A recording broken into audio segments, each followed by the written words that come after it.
36. Le plaisir s'accompagne de la douleur. Un homme se promenait sur la route lorsqu'il aperçut un homme aveugle. Il voulut emmener l'aveugle chez lui pour le dîner. Mais, pressé par le temps, il lui dit de venir chez lui et de dîner avec lui. Il alla voir sa femme et lui demanda de préparer un repas supplémentaire, car il avait invité un aveugle pour dîner. Sa femme répondit qu'elle préparerait 2 repas supplémentaires. Lorsqu'on lui demanda pourquoi elle préparait 2 repas au lieu d'un, elle répondit « L'aveugle ne peut venir seul, il sera accompagné d'un autre ». Cette illustration montre que le bonheur mondain ne nous vient pas seul, mais s'accompagne toujours de chagrin. Le plaisir issu des choses matérielles est toujours mêlé de tristesse. Les objets des sens ne peuvent nous offrir un bonheur pur. C'est l'expérience de chacun d'entre nous. Nous devons donc nous élever au-dessus des oppositions et, en allant au fond de notre cœur, découvrir la source éternelle de joie et percevoir l'univers entier comme divin, toujours empli de lumière, de joie et de paix. 37. Dieu est son propre dévot. Dans la Bhagavad Gita, il est dit qu'un dévot ayant atteint le jnana ou la libération est en vérité Dieu lui-même. Lord Krishna montra au monde comment il vénérait ceux qui avaient atteint cet état béni. Son humble dévot, Sudama, alla avoir son darshan à Dwaraka. Aussitôt que Krishna vit Sudama, il le reçut, le plaça sur son trône et l'adora. Une autre fois, lorsque Narada alla voir Krishna à Dwaraka pour avoir son darshan, on lui dit à l'entrée du palais que Krishna n'était pas disponible pour le darshan. Interrogé sur la raison, Narada apprit que le Seigneur était occupé dans son culte habituel. Narada fut étonné et se demanda qui Krishna pouvait bien adorer, lui qui est le Dieu suprême. Alors, il entra discrètement et jeta un coup d'œil dans la pièce où Krishna se consacrait à l'adoration. Il vit Krishna occupé à adorer les images de Prahlada, Ambarisha, Draupadi, Valmiki, Narada et d'autres. Narada s'approcha et demanda à Krishna ce qu'il faisait. Krishna répondit « J'adorais ces dévots qui sont l'image de mon Dieu. » 38. Maîtrise de l'esprit. Un sadhu itinérant, au cours de ses pérégrinations, vint s'installer dans un temple d'un village pendant quelques jours. Il s'asseyait, calme et serein, sur l'une des vérandas du temple, ne sortant que très rarement, passant tout son temps à l'intérieur. Le pujari du temple, voyant en ce sadhu d'importantes qualités spirituelles, lui donna à midi une partie de la nourriture offerte à Dieu, le naïvédyam. Le sadhu ne vivait que d'un repas par jour. Cette situation dura plusieurs jours. Un jour, le gérant du temple, lors d'une visite d'inspection, vit le pujari donner la nourriture offerte à Dieu au sadhu. Le gérant n'approuva pas cela et dit au pujari « Pourquoi nourris-tu ce paresseux ? Il reste assis sans rien faire. Des personnes ainsi ne méritent pas d'être nourries. Je t'ordonne de ne plus le nourrir. » Le pujari obéit. Le sadhu ne fut pas perturbé par cette suspension de nourriture. Il sortait à midi pour mendier dans 2 ou 3 maisons, puis, après avoir satisfait sa faim, revenait à sa place dans le temple après environ une demi-heure. Il continuait ensuite à rester assis en silence dans son asana jusqu'au lendemain. Ainsi, le sadhu poursuivit sa vie dans le temple. Environ une semaine plus tard, le gérant vint de nouveau et vit le sadhu assis, toujours au même endroit. D'après le pujari, le sadhu ne recevait plus de nourriture du temple et se contentait de mendier pour satisfaire sa faim. Le gérant, curieux de savoir pourquoi il restait assis toute la journée sans rien faire, s'approcha du sadhu et, assis près de lui demanda « Sadhuji, que signifie le fait que tu restes assis toute la journée sans bouger ?» Le sadhu répondit calmement « Je te donnerai la réponse dans 5 minutes. Attends, s'il te plaît. » Le gérant attendit. 5 minutes s'écoulèrent, mais aucune réponse ne parut. Le gérant rappela alors sa question. Le sadhu répéta « Mon frère, pourrais-tu attendre 5 minutes de plus pour obtenir la réponse ?» Le gérant, un peu impatient, déclara qu'il attendrait 5 minutes de plus, mais pas davantage. Après 5 minutes supplémentaires, toujours rien. Le gérant interrogea d'un ton un peu sévère « Qu'est-ce que cela signifie, Sadhuji ?» 10 minutes se sont écoulées et tu n'as toujours pas répondu à ma question. Le sadhu répondit calmement. Mon frère, pourrais-tu attendre encore 5 minutes?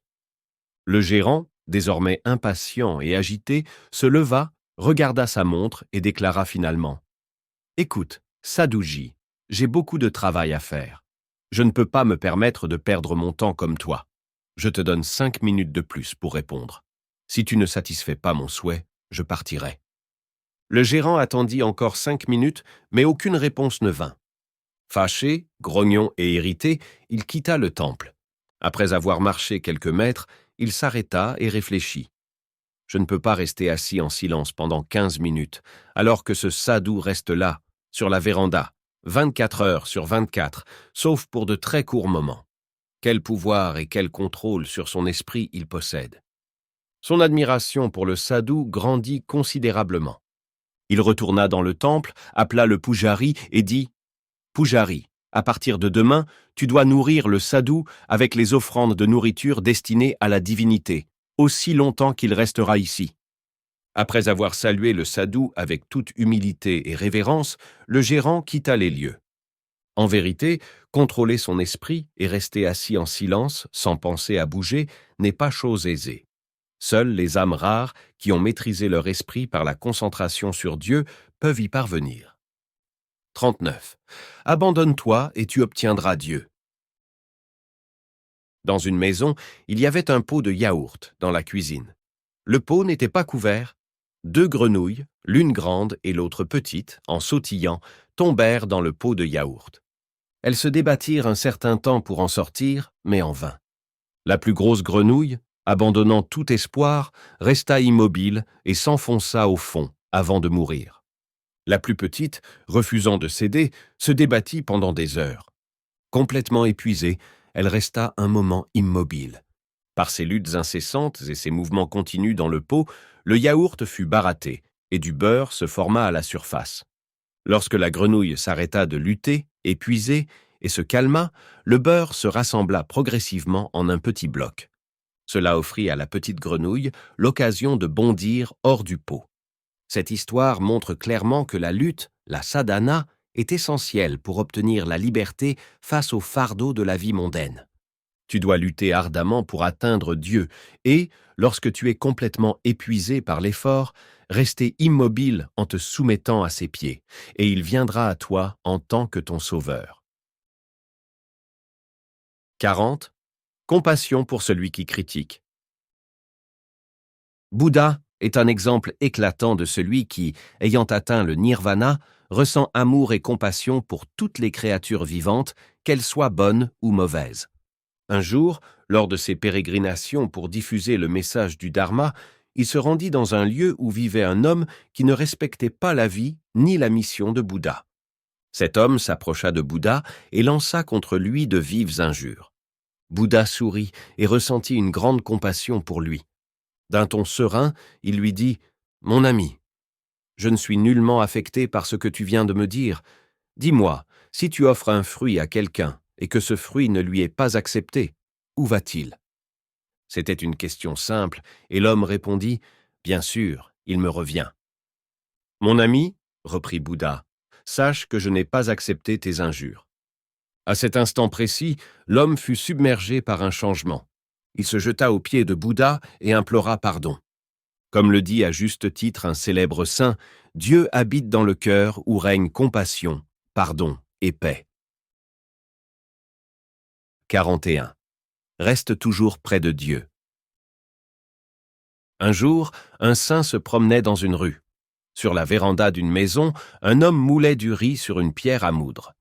Lorsque les grains de riz étaient écrasés entre les 2 pierres, l'homme pensa intérieurement qu'il était lui-même, comme ces grains, en proie à d'innombrables misères dans cette vie mondaine.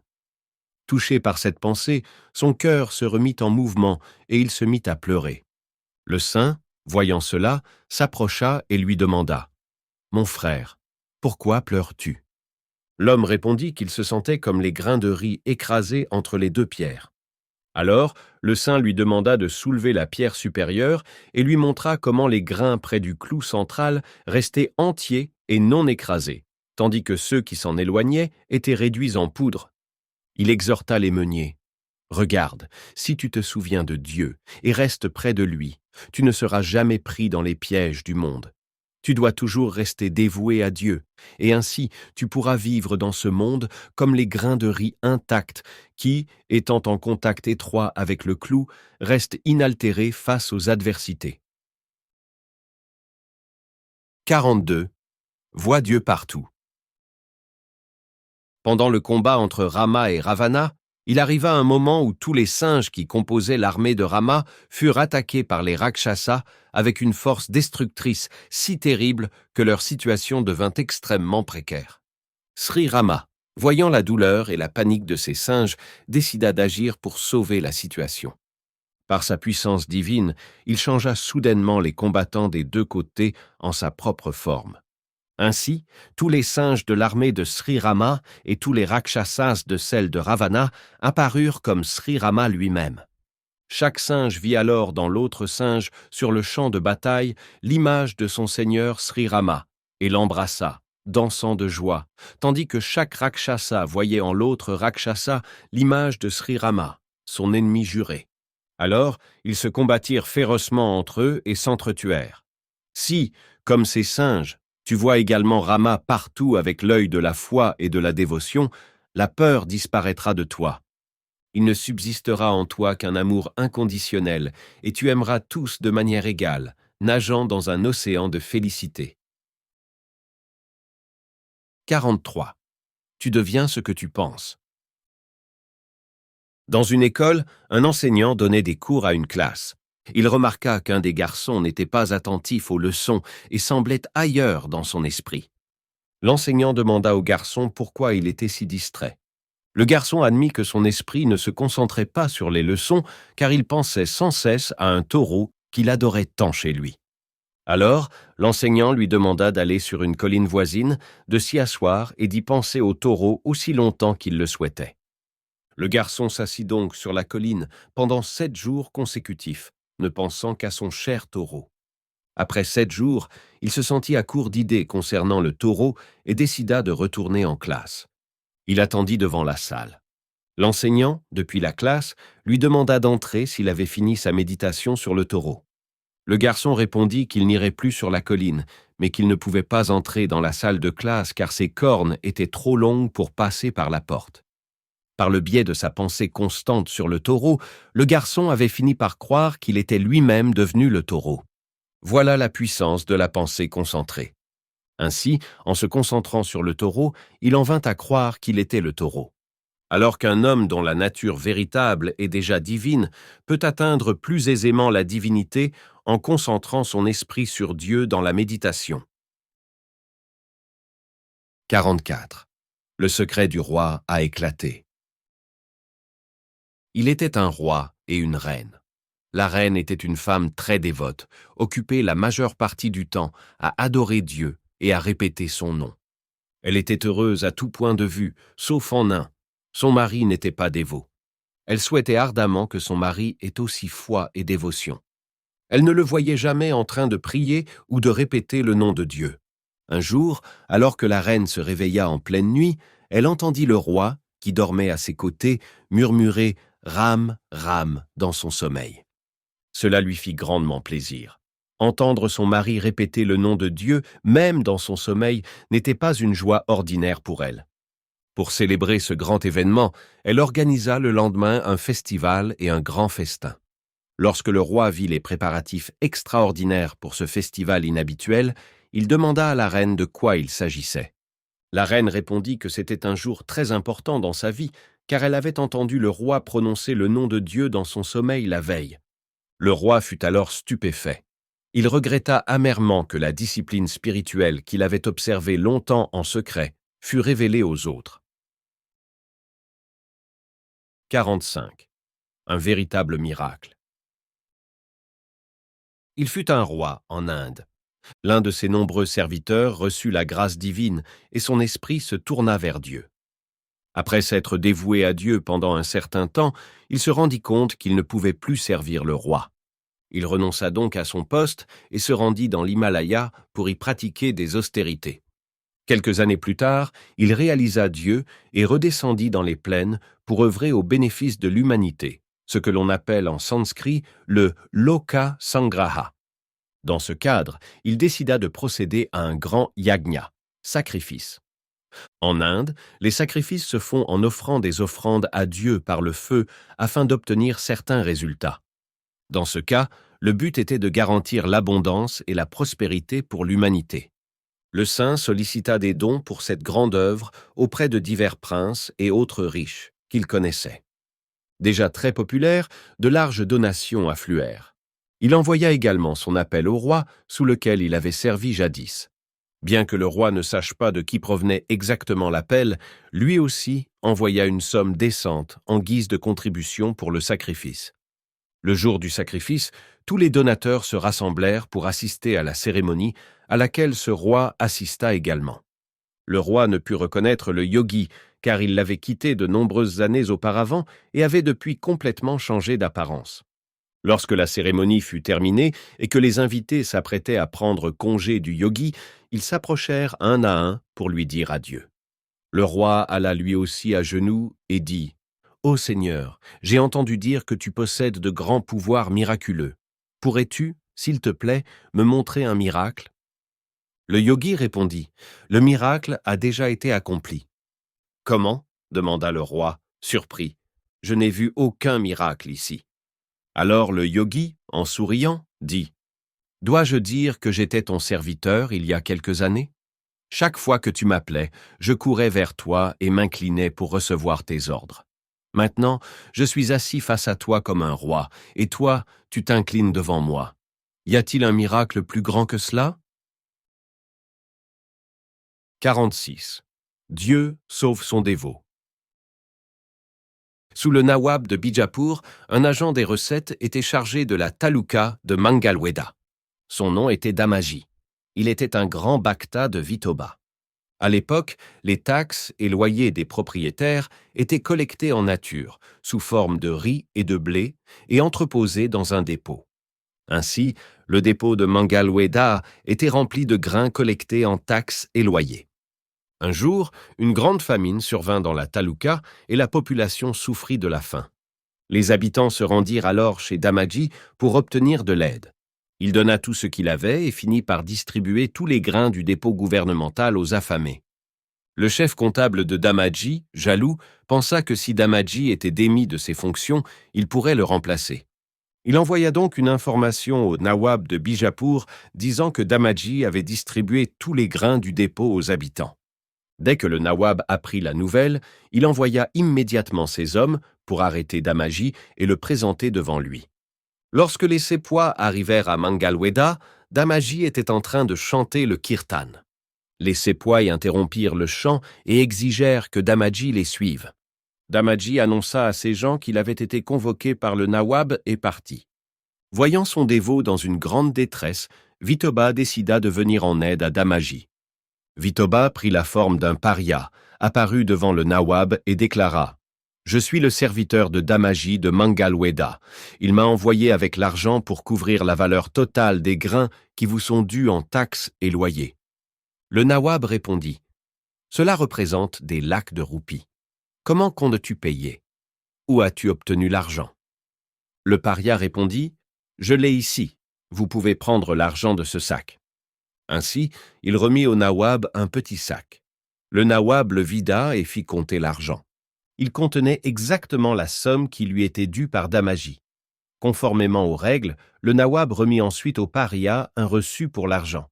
Le nawab fut fasciné de voir ce paria aux yeux brillants, au visage rayonnant et aux traits attrayants. Lorsqu'on lui demanda son nom, il déclara « Je ne suis qu'un pauvre serviteur de Damaji.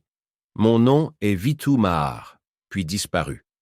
Le nawab en fut complètement épris. Il se mit à courir partout pour retrouver le paria, mais il demeura introuvable. Le nawab refusa de prendre nourriture et boisson tant qu'il ne rencontrerait pas de nouveau le paria. 2 ou 3 jours passèrent. Enfin, les Sepois ramenèrent Damaji devant le nawab. Surpris de le voir, le nawab demanda « Pourquoi es-tu venu ? Il n'y a aucune accusation contre toi. La somme qui m'était due a été réglée par ton serviteur Vitu Mahar il y a 3 jours. Je veux revoir ton serviteur. Où est-il? Damaji répondit, je ne t'ai pas payé l'argent. Je n'ai aucun serviteur nommé Vitu Mahar. Le Nawab s'exclama, comment cela se peut-il? Il t'a payé en espèces, la somme totale, la valeur entière du grain, et je lui ai même remis un reçu. Damaji fut très étonné. Il tenait une copie du Bhagavad Gita dans sa main avec un petit bout de papier qui en dépassait. Le Nawab demanda ce que c'était. Damaji le retira et découvrit, à sa grande surprise, que c'était bien le reçu que le Nawab avait remis à Vitu Mahar. Le Nawab dit alors, « Tu disais ne pas connaître Vitu Mahar. Or, il t'a remis le reçu. Tu le connais donc sûrement, sinon comment serais-tu en possession du reçu que je lui ai donné ?» Damaji fut grandement perplexe et ne sut que répondre. Le Nawab ajouta, « Maintenant, je veux voir Vitu Mahar. Tu dois me le montrer. » Damaji répondit, « Ô Seigneur, tu m'as sauvé d'un problème et m'en as causé un autre. Le Nawab veut voir Vitu Mahar. Comment puis-je te le montrer si je ne l'ai jamais vu moi-même ?» Alors, Damaji emmena le Nawab à Pandharpur pour le darshan de Vithoba. Tous deux se tinrent devant la divinité. Le Nawab déclara, « Je ne veux pas voir l'image de Pierre. Je veux voir Vitu Mahar. Tu dois me le montrer. » Puis, Lord Vithoba se révéla à eux sous la forme de Vitu Mahar. Le paria qui avait remis l'argent au Nawab se tenait devant eux à la place de l'image de Pierre. Ainsi, le Seigneur sauva son dévot et offrit le darshan au Nawab lui-même. Les samadhis de Damaji et du Nawab se trouvent côte à côte à Mangalweda. 47. Les deux oiseaux. Lorsque nous détournons notre regard du monde pour nous concentrer sur Dieu, nous nous transformons à son image et devenons un avec lui. Sinon, nous sommes soumis à toutes sortes d'anxiété et de misère. Voici un exemple. Sur un arbre se trouvaient 2 oiseaux. L'un était perché sur la branche la plus haute, calme, serein et paisible. L'autre, perché sur une branche plus basse, sautillait de branche en branche à la recherche des fruits de l'arbre. Parfois, il mangeait un fruit sucré et se sentait heureux, et parfois, il consommait un fruit cru ou acide et se sentait malheureux. Il était agité, courant constamment à la recherche d'objets lui procurant une joie ou une peine momentanée. Finalement, il aspira à atteindre une paix et une joie immuables. Alors, il leva les yeux vers le haut à la recherche de cet état béni. Il vit alors l'oiseau perché sur la branche la plus haute, assis dans un état de parfaite joie et de paix. À cet instant précis, l'oiseau de la branche inférieure disparut et il ne resta que celui de la branche supérieure, qui était devenu un avec lui. 48. Dieu dans ton cœur. Un dévot, très désireux de contempler son Ishta, Sri Krishna, cherchait à obtenir des conseils. Il demanda à quelques dévots rencontrés s'ils pouvaient l'aider à trouver Krishna. Ils lui dirent qu'eux-mêmes ne l'avaient pas vu et qu'ils ne pouvaient donc le guider. Ils lui suggérèrent de se rendre chez les dévots vivant à Brindavan. Le dévot de Krishna se rendit alors directement à Brindavan dans le but de réaliser sa quête. Il visita divers temples dédiés à Sri Krishna, rencontra les pujaris ainsi que les autres dévots rassemblés et leur demanda s'ils pouvaient lui donner la clé pour contempler Krishna. Tous, d'une seule voix, déclarèrent qu'ils ne l'avaient pas rencontré eux-mêmes et qu'ils ne pouvaient donc pas l'aider. Ils le dirigèrent vers Gokul, où, selon eux, il aurait plus de chances de le voir. Il se rendit à Gokul, mais n'atteignit pas son but. Suivant les conseils, il alla aussi à Govardhan, à Mathura, à Dwarka et dans d'autres lieux. En pratique, il parcourut presque toute l'Inde, partout où il existait des temples dédiés à Krishna et où résidaient des dévots du Seigneur. Mais tout cela fut vain. Accablé de désespoir, il ne sut plus quoi faire. Dans un état de découragement, il finit par s'asseoir sur une pierre dans un endroit isolé et d'une voix plaintive, il dit « Ô Seigneur, j'en ai assez de te chercher. Où puis-je te trouver? Comment puis-je avoir ton darshan? Ô Seigneur, sachant que je suis ton dévot, ardemment désireux de te rencontrer, accorde-moi ta vision béatifique. » Alors, un événement étrange se produisit. Une voix charmante et mélodieuse se fit entendre, provenant de son cœur. Ô mon enfant, je suis ici, assis dans ton cœur. Tourne-toi vers moi, contemple ma forme resplendissante et sois à jamais béni. 49. Dieu est partout. Une fois, un saint voulut tester ses disciples afin de vérifier s'ils étaient conscients de la présence de Dieu partout. Il en appela quelques-uns, leur remit à chacun une mangue et leur demanda de la manger dans un endroit où personne ne pourrait les voir. Tous s'en allèrent avec leurs mangues et, à l'exception d'un seul, revinrent en déclarant qu'ils n'avaient vu personne les observer manger. Mais le disciple qui faisait exception revint avec sa mangue et dit au gourou qu'il ne trouvait aucun endroit où il n'était pas observé par Dieu, qui est le témoin éternel et omniprésent.